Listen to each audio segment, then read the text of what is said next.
જય ભોજલરામ. પૂજ્ય ભોજલરામ બાપા એમનું જન્મસ્થળ દેવકી ગાલોલ જેતપુરની બાજુમાં, અને આજથી 200 વર્ષ પહેલા નાના મોટા રજવાડા હતા. તો સારા રાજા હોય, સારી રાજ્ય વ્યવસ્થા હોય, ત્યાં લોકો વસતા એવો જમાનો. ત્યારે ગાયકવાડ છે, ગોંડલ છે, ભાવનગર છે, એવા રજવાડાની અંદર લોકો બહુ સુખ શાંતિ હતી. એને હિસાબે ભોજલરામ બાપાનું કુટુંબ એમની 25 વર્ષની ઉંમરે ફતેપુર એટલે અમરેલી તાબામાં અહીંયા આવ્યું.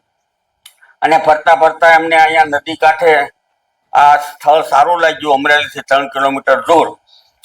અને આ ટીંબો ઉજળ ટીંબો હતો ત્યારે તો અહીં જંગલ જેવું હતું. એટલે આજે હયાત આજે જે બાપા જે લીમડાની નીચે તપ કર્યું છે એ લીમડો આજે પણ મોજૂદ છે. એ લીમડા નીચે આવીને બાપા બેસી ગયા. તો અહીંયા જંગલની અંદર બાપા બેઠા હતા. લોકો જોઈ ગયા, દોડતા આવ્યા નીચે. અહીં તો ભૂત થાય, અહીં ન બેસાય. એટલે ભોજલરામ બાપા અંધશ્રદ્ધામાં બિલકુલ માનતા નહીં. એમણે કીધું, ભાઈ ભૂત જેવું કાંઈ હોય નહીં. ખૂબ લોકોને સમજાવ્યા, પણ અંધશ્રદ્ધા એટલી બધી હતી. આજે છે તો ત્યારે તો હોય જ. પછી બાપા કે આમ તો લોકો નહીં માને, એટલે એને પછી કીધું કે હું આ શંખ વગાડું છું. શંખનો અવાજ પહોંચે ને ત્યાં સુધી ભૂત નહીં ઉભા રહે. એટલે લોકોના મનમાંથી એક ડર નીકળી ગયો. ધીરે ધીરે મીડિયા આવવા અને એક ધર્મસ્થાન ઊભું થયું અને ધીરે ધીરે ગામ બોસ્યું. તો લોકો કે બાપાએ ભૂત ઉપર ફતેહ મેળવી, એટલે ફતેહપુર ગામનું નામ પડ્યું. જલારામ બાપા અને વાલમરામ બાપા બે એમના શિષ્યો. જલારામ બાપાનું દુનિયામાં નામ. અને જલારામ બાપા વીરપુરથી ચાલીને અહીંયા આવતા. 80 કિલોમીટર થાય. રસ્તામાં 2 રાત થાય. પહેલી રાત ખજૂરી પીપળિયા રોકાય, બીજી રાત કુકાવાવ, અને ત્રીજે દિવસે અહીંયા ફતેપુર આવે. પછી જલારામ બાપા 1-2 મહિના એ રોકાય.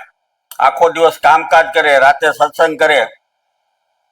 એટલે જલારામ બાપાને એમ થયું કે આટલું બધું ચાલીને આવવું ને જવું, એ કરતા કાયમ ફતેપુર રહું અને મારું જીવન અહીંયા જ પૂરું કરું અને ગુરુ સેવા કાયમને માટે કરું, એવું એમને મનમાં નક્કી કરી લીધું. રાત્રે એક દિવસ સત્સંગ ચાલતો હતો અને અચાનક ભોજલરામ બાપાએ કીધું, જલારામ બાપાએ, હા ગુરુદેવ, કે વીરપુર જઈ જગ્યા સ્થાન બાંધી અને અન્નક્ષેત્ર શરૂ કરવાનું કીધું. એટલે જલારામ બાપા કે ગુરુ આજ્ઞા થઈ એટલે જવું તો પડે, પણ મને એક વચન આપો તો જાઓ. એટલે બાપા કે માગ. તો કે છેલ્લે તમારે મને દર્શન આપી અને પછી સોધામ જવું, છેલ્લો મુકામ વીરપુર કરો તો જાઓ. એટલે બાપા કે ભલે છેલ્લે વીરપુર આવીશ, તને દર્શન આપીને પછી દેહ ત્યાગ કરે. એટલે ભોજલરામ બાપા એમના અંતિમ દિવસો આવ્યા. એટલે એ તો મહાન યોગી હતા, એને ખ્યાલ આવી ગયો. એટલે કુટુંબને સેવકોને બધાને બોલાવીને કીધું કે હું વીરપુર જાઉં છું અને મારા અંતિમ દિવસો આવી ગયા છે, એટલે આ વખતે પાછો નહીં આવું. એટલે ગામ લોકો કે આપણે આખી જિંદગી સાથે રહ્યા અને છેલ્લે તમે અમને આમ નોંધારા મૂકીને વ્યા જાવ, એ બરાબર નહીં. એટલે કે નહીં, મેં વચન આપ્યું એટલે જવું જ પડે. પછી બહુ ગામ લોકો વિનંતી મીડિયા કરવા. ત્યારે બાપા અહીંથી નીકળ્યા ત્યારે એ બેસતા એ ઢોલિયા ઉપર આજે એ બાપાની પાઘડી, એમની માળા અને કંકુ પગલા એ બાપા નિશાની ઢોલિયા ઉપર મૂકી અને આથી નીકળ્યા ત્યારે કહેતા ગયા કે ફતેપુરમાં જેનું મૃત્યુ થાય અને મોક્ષ મળશે, એમ કહીને અહીંથી નીકળી ગયા. એટલે આ ફતેપુર ગામને કાશીનું બિરુદ આપી અને બાપા ગયા. ચાલતા ચાલતા વીરપુર પહોંચ્યા. જલારામ બાપા આંગણામાં બેઠા હતા અને બાપાને જોઈ ગયા બજારમાં આવતા. એટલે જલારામ બાપાના રોવાડા ઉભા થઈ ગયા એકદમ, કે ગુરુદેવ કોઈ સમાચાર આપ્યા વગર અચાનક આવ્યા, એટલે નક્કી એના અંતિમ દિવસો આવી ગયા હોય. અને ખરેખર એમ જ બન્યું. એક રાત રોકાણા. સવારમાં ઉઠીને કે લાવ જલારામ શ્રીફળ.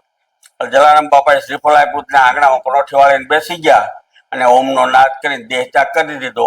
એટલે બાપાની સમાધિ વીરપુર અને આ નિશાનીઓ અહીંયા ફતેપુરની અંદર ભોજલધામમાં એમની પૂંજાય. એટલે જલારામ બાપા કે તમે મને કહો છો અન્નક્ષેત્ર શરૂ કરવાનું. હવે હું તો આખો દી મજૂરી કરું છું. સાંજે 2 પાલી દાણા આવે, 1 પાલી સાધુ સંતોને ગરીબ માણસોને જમાડું ને 1 પાલી ઘરમાં રાખું.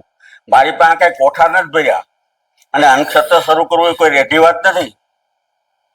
એટલે બાપા કે તું તારે શરૂ કરી દે, મારો આશીર્વાદ છે જા તારી સાથે, અને તારા અન્નક્ષેત્રના રખોપો મારો રામ કરશે.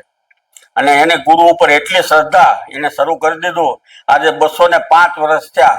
એક ધારું અન્નક્ષેત્ર ચાલે છે. જગત પ્રખ્યાત એ અન્નક્ષેત્ર એ સદગુરુદેવ ભોજરામ બાપાની એ આશીર્વાદથી શરૂ થયેલું આજે 205 વર્ષે એક ધારું સતત ચાલે છે. નમસ્કાર દર્શક મિત્રો, આજ અમે ફતેપુર ગામે ભોજલરામ ધામ જે આજે જલારામ બાપા અને વાલમરામ બાપુ ને એના ગુરુ સ્થાન ઉપર અમે આવ્યા છીએ. ત્યાંના આપણે મહંત આપણે ભક્તિરામ બાપુ સાથે આપણે વાત કરીએ. તો ભક્તિરામ બાપુ, આપણે તમે આ જગ્યા ઉપર કેટલા સ્થાન ઉપર અત્યારે સંચાલન કરો છો? જય ભોજરામ. ભોજરામ બાપાને આજે 240 વર્ષ જેના જન્મને થયો. વૈશાખ મહિનાની પૂનમ, એટલે આજે પૂનમ ગઈ વૈશાખ મહિનાની, ત્યારે 240મી જન્મ જયંતિ હતી. એટલે આ સ્થાન ઉપર ભોજરામ બાપા 25 વર્ષની ઉંમરે આવીને આશ્રમ બાંધ્યો. ભોજરામ બાપા એટલે મહાન યોગી, મહાન સંત અને સમાજ સુધારક સંત અને મહાન સંત કવિ.